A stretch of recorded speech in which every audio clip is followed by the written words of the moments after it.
Entonces, recuerden que dentro del proceso de la inflamación, independientemente de la vía por la cual, o del agente causal, viene acompañada de algunas otras cosas. Decíamos, fiebre, una de ellas, con factores de inflamación, por la activación de las que son las COX, que nos van a llevar a un proceso de inflamación, aumento de volumen y dolor. Entonces, el área afectada pues manifiesta dolor. Entonces, la intención de entenderlo, identificar nosotros la etapa en la cual estamos tratando al paciente con un proceso inflamatorio, decidiré a futuro qué es lo mejor para mi paciente. Recuerden que no es lo mismo la inflamación aguda que la inflamación crónica. Recuerden que la inflamación aguda puede utilizar nosotros o vamos a utilizar medicamentos que son los llamados antiinflamatorios esteroideos.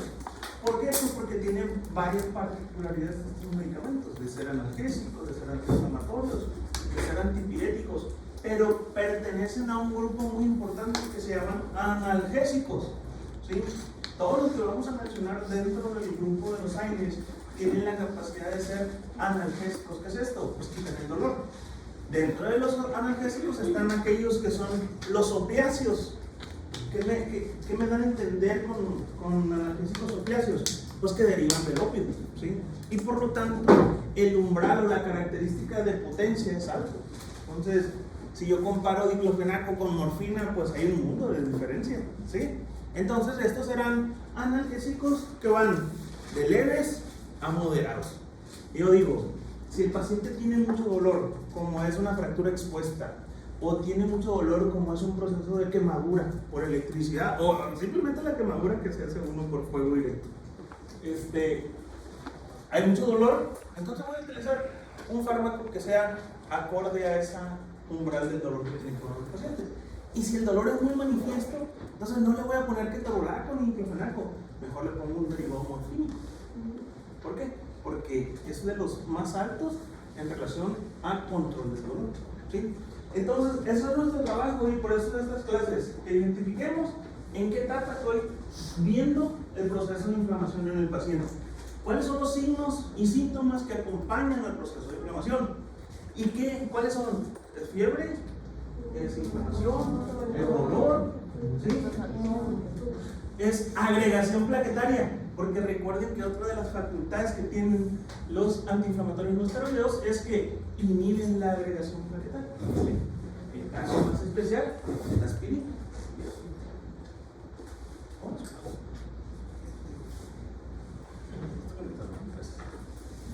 Bien, no recuerdo de aquí en dónde me quedé. Creo que en COX 2. Esto sí lo vimos, ¿no? sí.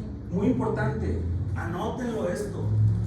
Cuando yo pregunto, o cuando ustedes están en el hospital, o cuando están en el servicio social, es un paciente renal, se golpeó una pierna, trae así inflamada la pierna, ¿le dan diclofenaco? No, ¿verdad? ¿Por qué? Porque me lo voy a echar. ¿Sí? Le voy a generar mayor daño a nivel renal. Ahora bien, escuchen, una dosis no le va a pasar nada al paciente, porque luego dicen, ay, no le puedo diclofenaco. Sí, una dosis.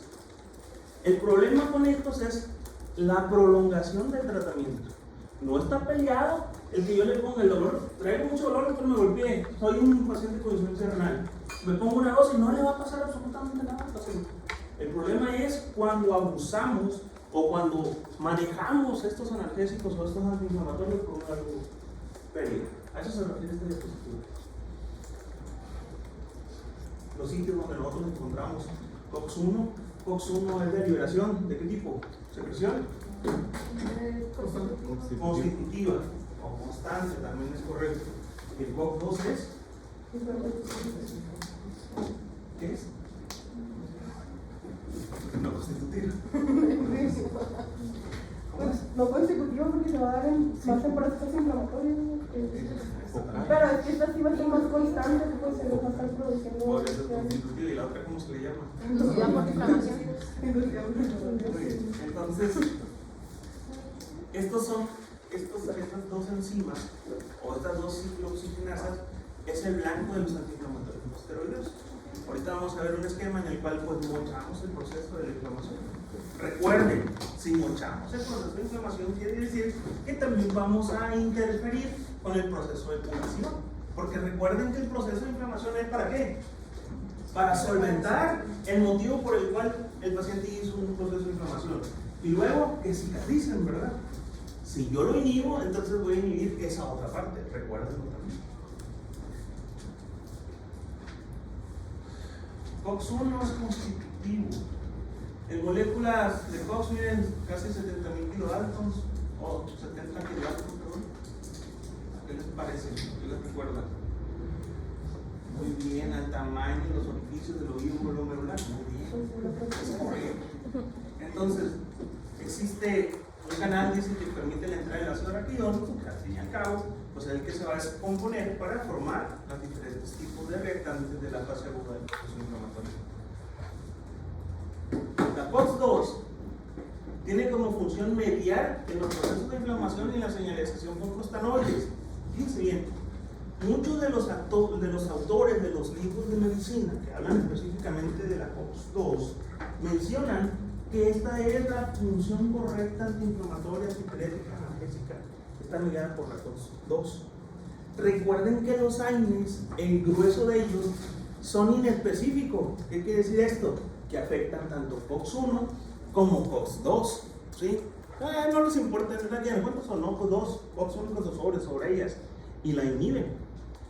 Salieron en el futuro, pues, pasado reciente, fármacos que eran específicos para el COX-2, que son los que terminan en Brex, ¿verdad? Como el Celebrex, ¿sí? O Coxib, o el grupo Coxib. Entonces, esos no afectan al COX-1, por lo tanto, todo lo demás de antiinflamatorio, analgésico y antipirético cae sobre la COX-2. Por lo tanto, muchos de los efectos secundarios que tienen los fármacos antiinflamatorios no esteroideos es porque inhiben al COX-1. ¿Sí? El COX-1 que tiene mejora el flujo renal, protector de la mucosa gástrica. Entonces, por eso son los síntomas, porque invariablemente afectamos al COX-1. ¿Sí? Entonces, los primeros AINES lo que hicieron, afectar COX-1 y COX-2 invariablemente. Después vino la ciencia y creó específicos de COX-2. ¿Quiénes son? Coxib. Y algunos oxicanes también hicieron lo mismo. ¿Sí? Por eso en algún momento sus papás tomaban meroxicam o piroxicam, ¿verdad? ¿Por qué? Porque tenían selectividad. Afectaban a los dos, COX-1 y COX-2, pero afectaban más a COX-2. Eran más, ¿cómo se dice? Se inclinaban más sobre COX-2. ¿Quiénes son los que invitan a la secreción del COX-2? Pues el interferón gamma, el factor de necrosis tumoral, la interleuquina 1 y los factores de crecimiento. ¿Qué es esto? Promotores del proceso inflamatorio.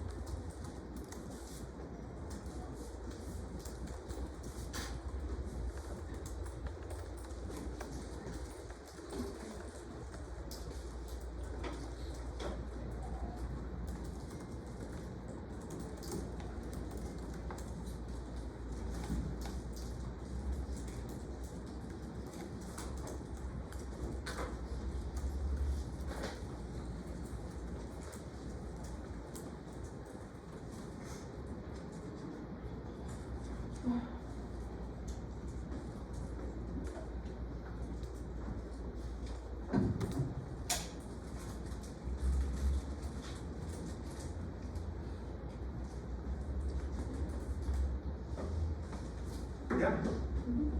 Entonces, si yo les pregunto en el examen cuáles son aquellos factores que promueven el proceso inflamatorio, cualquiera de estos que me pongan es correcto. Bien, ¿dónde encuentro el COX-2? Pues en muchas células, decíamos ahorita, monocitos, macrófagos, células endoteliales, en lo que es la parte sinovial de las articulaciones, en los condrocitos, en los osteoblastos, en qué otros tejidos, pues en todo el aparato reproductor, bueno, están distribuidos en todas nuestras células.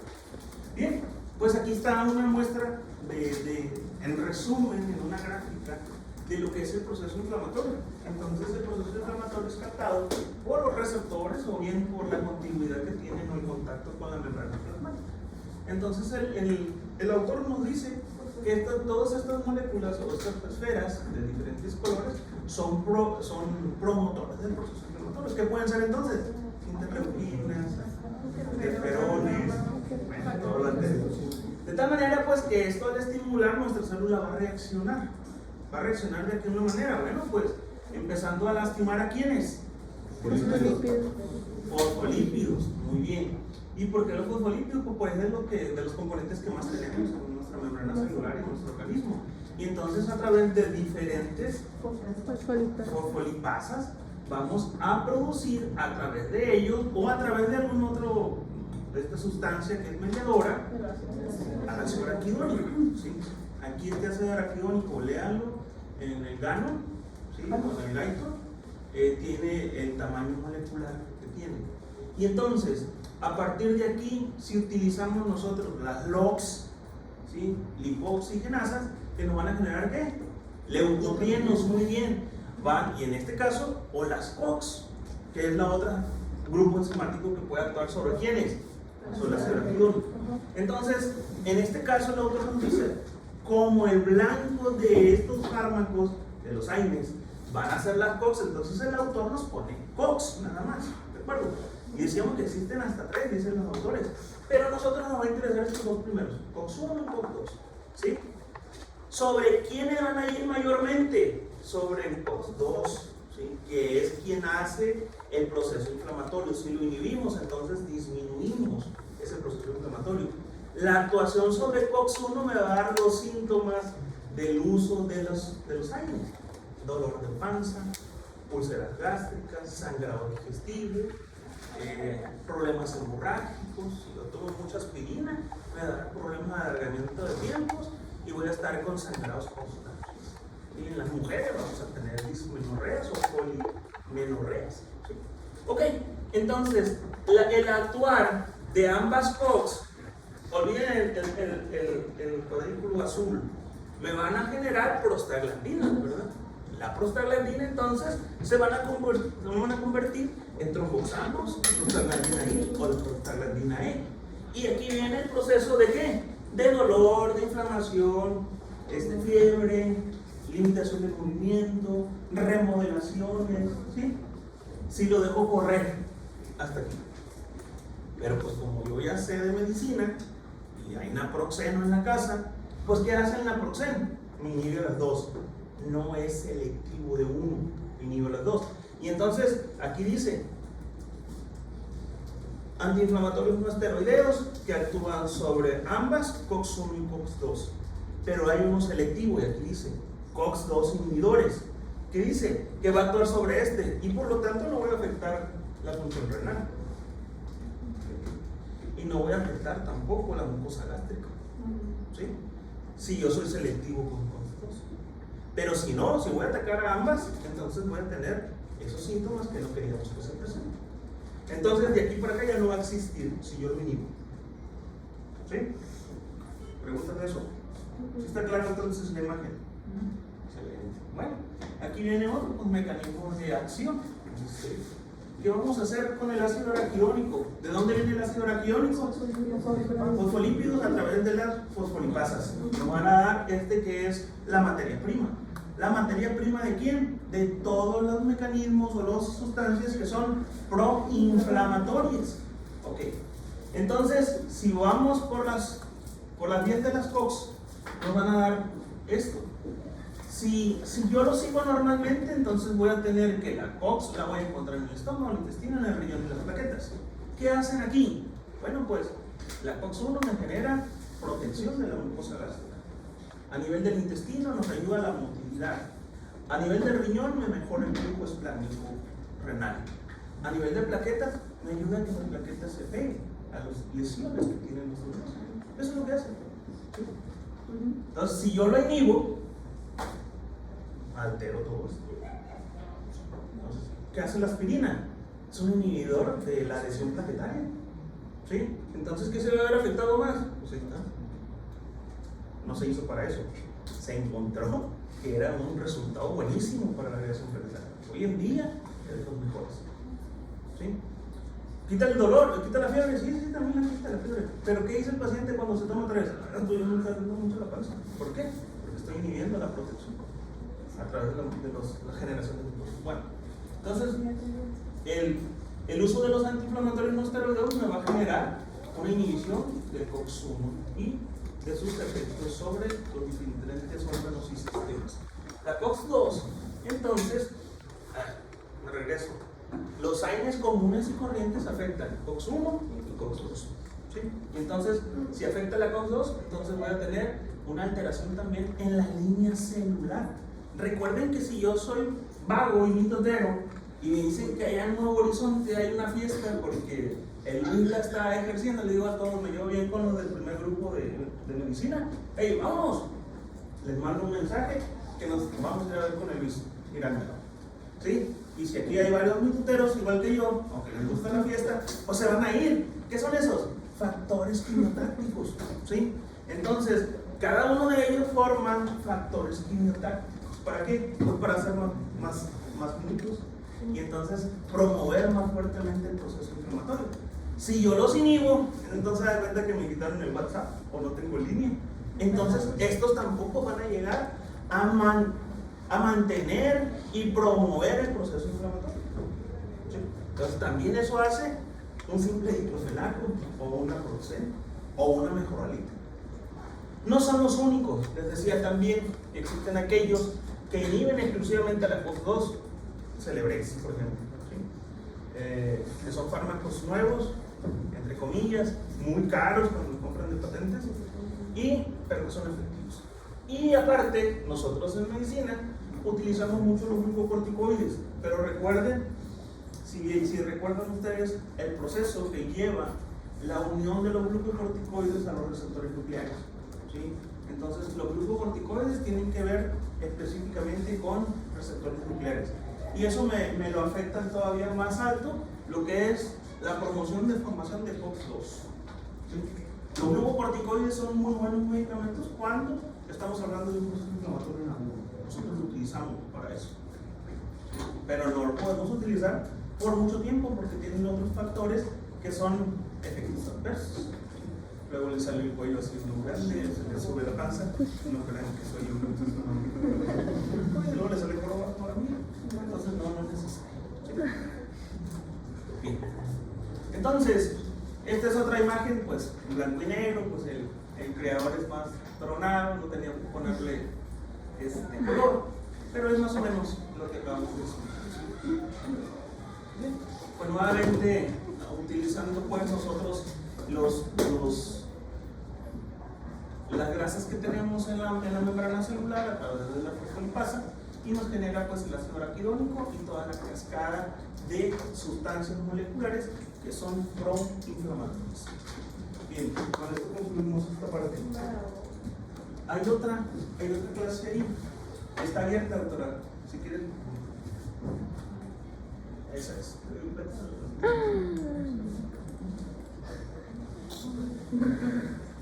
¿Preguntas sobre inflamación? Los glucocorticoides. ¿Mencionaba que solamente eran específicos para la COX? ¿O era No. Actúan en un proceso más alto y sí, no son específicos, pero tienen más actividades.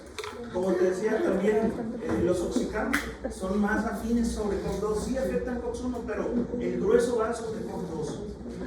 En algún momento fueron una panacea el Mobicox, Melocoxib, buenísimo para el dolor y para el dolor.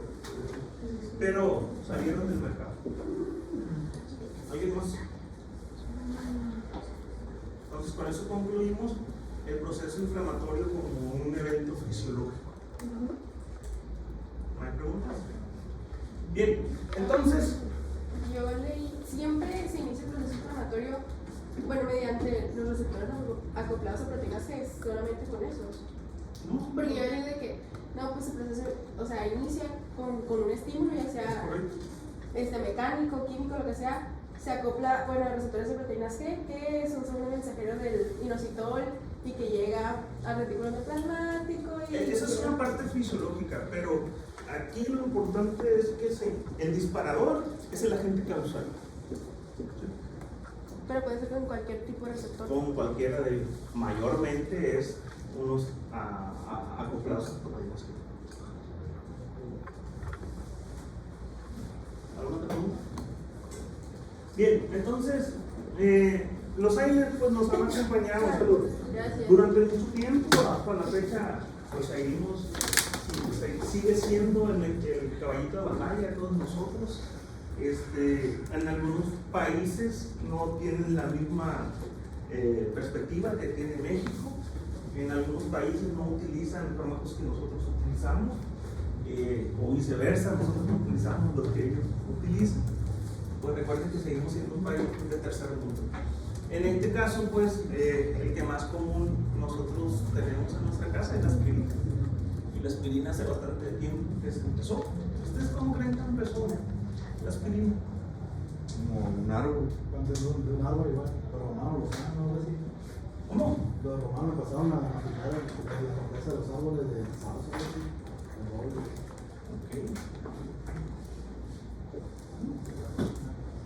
Lo mismo de un árbol que empezaban a darse cuenta que tenía propiedades analgésicas.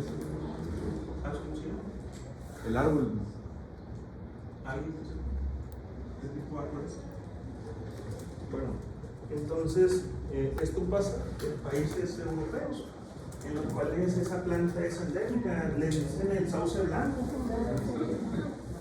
o sauce albus, lo mismo.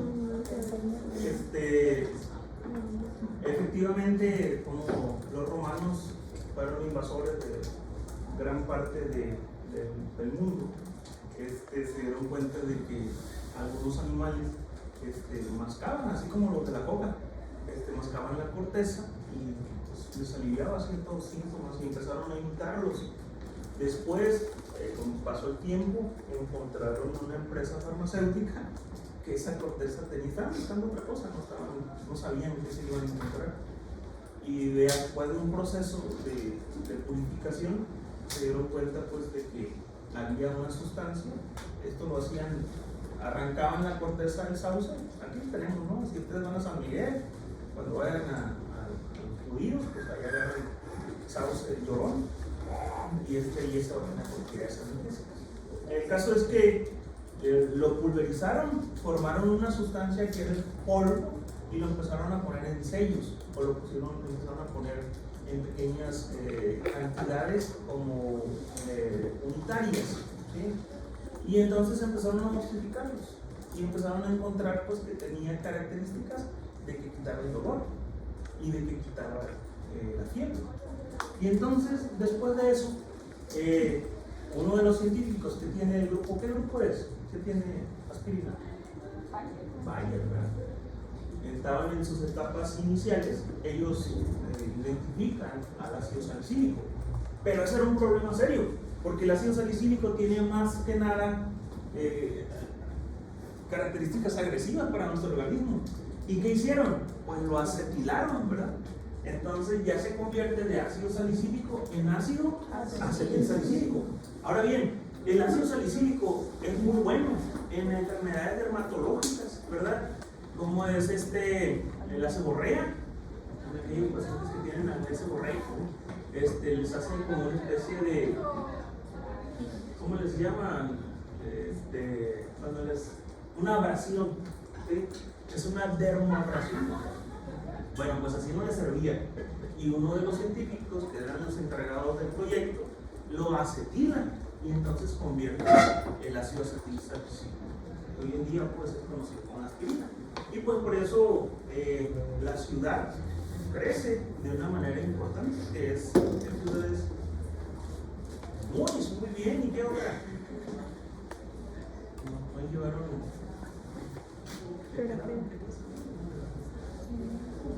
ciencias civiles. Bien, entonces hoy en día pues Bayer es un potente laboratorio que tiene una cantidad enorme de dinero, y eso, su raíz es porque descubre la aspirina. Entonces pues incluso tienen un equipo de fútbol, soccer, y pues son cosas muy importantes. Entonces, ¿qué dice la historia?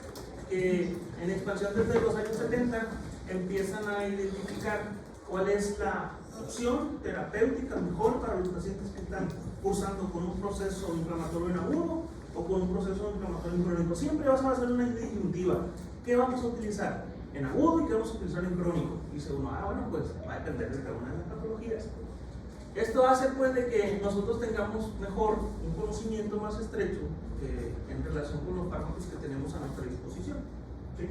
Entonces, muy probablemente todos los que estamos aquí nos dieron en algún momento mejoralito.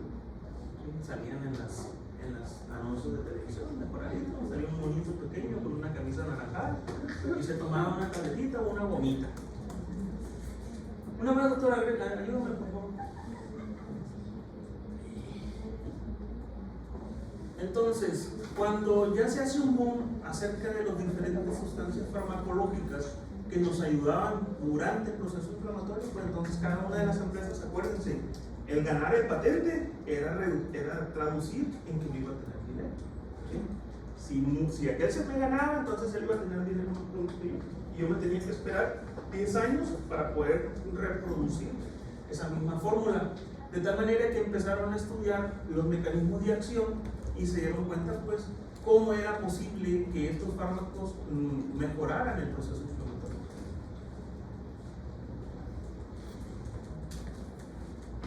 Entonces, después de que pasó mucho tiempo utilizando los fármacos, el más conocido, como dije, era la aspirina. Lo malo de la aspirina era que era muy malo al momento de quererlo tomar. Entonces, por eso tenemos muchas presentaciones de aspirina. Incluso lo tenemos de colores, la tenemos de sabores, la tenemos en tabletas, la tenemos en gotas, la tenemos en efervescentes. ¿Sí? Lo que yo no he visto aquí en México es que la tengamos intravenosa, pero Estados Unidos tiene aspirina intravenosa para aquellos casos de pacientes con infarto miocardio que necesitan una gran dosis de aspirina. De tal manera, pues, de que ellos empezaron a identificar algunos fármacos que tenían como mecanismo de acción inhibir las COX. Todavía no entendían en su totalidad cuál era el blanco del efecto farmacológico y posteriormente este personaje pues se hace acreedor pues, a diferentes premios relacionados con la investigación sobre los AINES. Doctor, perdón. Bien, entonces aquí vienen eso ustedes lo tienen en su programa. Cada uno de ellos tiene un grupo farmacológico que es la base del fármaco. Entonces, algunos que pertenecen al grupo de aripropropiónicos o al grupo de los salicilatos, ¿sí? De tal manera, pues, de que cada uno de ellos pertenecen a una familia y a partir de esa familia vienen algunos otros, como les decía, el oxicam. Pues teníamos meloxicam, teníamos piroxicam, teníamos no recuerdo cómo todo ese grupo, pero vamos a ver en su momento. Ahorita lo que es piroxicam y meloxicam siguen estando en el mercado. Muy buenos medicamentos. De los grupos indolacéticos como indometacina, salicilatos, ese clonicilatricina lo tiene el Seguro Social, pero casi no lo utilizan. Es muy barato y es muy buen analgésico y es muy buen antiinflamatorio. ¿Sí? Hay algunos hospitales que no lo tienen, pero es muy seguro ese fármaco. Miren, de los acéticos, ahí está el famoso diclofenac, ácido enólico, como los oxicanes o las pirazolonas, como la dipirona, ¿verdad? Y cuando yo les decía, hay algunos medicamentos que en otros países no usan. El metamizol, los mismos no lo utilizan. ¿Por qué motivo? Porque en algunos pacientes se observa que bajan las plaquetas. Cualquiera de ellos puede generarles una disminución de las plaquetas. ¿Por qué? Porque actúan sobre las plaquetas. Pero de los grupos que más, o de los fármacos que más tienen miedo de utilizar, es la dipirona. Fue satanizada en algún momento como la penicilina. O como la penicilina. Bien. Ketoprofeno, que es de los más fuertes relacionado con esto, el ibuprofeno que todos conocemos. Si ustedes comparan de ese mismo grupo, ibuprofeno es bueno para el dolor, pero es mejor el ketoprofeno. Y todavía es mejor el desketoprofeno, que es el Stadium. ¿Sí? Y el Stadium viene en ampolletas, viene en tabletas, hasta viene en gel. Tienen unos sobrecitos, ustedes se lo toman sin no son sabrosos. ¿Sí? ¿No ocupa recetas? No, ¿dónde? ¿No ocupa recetas para eso? Absolutamente no. Con todos los que van a ustedes utilizar recetas son buenos controlados. Si quieres dar tu repre, pues no te lo van a recetar. O si vas a dar morfina, pues Estos no, estos son, incluso la gente lo pide y no necesita receta. Nimesulida es otro de los fármacos bastante buenos. Y además, el más de abajo, que es el paracetamol, hubo y hay una controversia porque no tiene un efecto antiinflamatorio, claro. Y si no tiene un efecto antiinflamatorio, entonces sale del grupo de antiinflamatorios no esteroideos. Y muchos de los autores lo quieren sacar, pues, pero pues dicen que nosotros los médicos nada más sabemos recetar paracetamol. Entonces nos los quitan de los analgésicos, pues entonces ya no vamos a recetar. Nada más. Bien, ¿preguntas?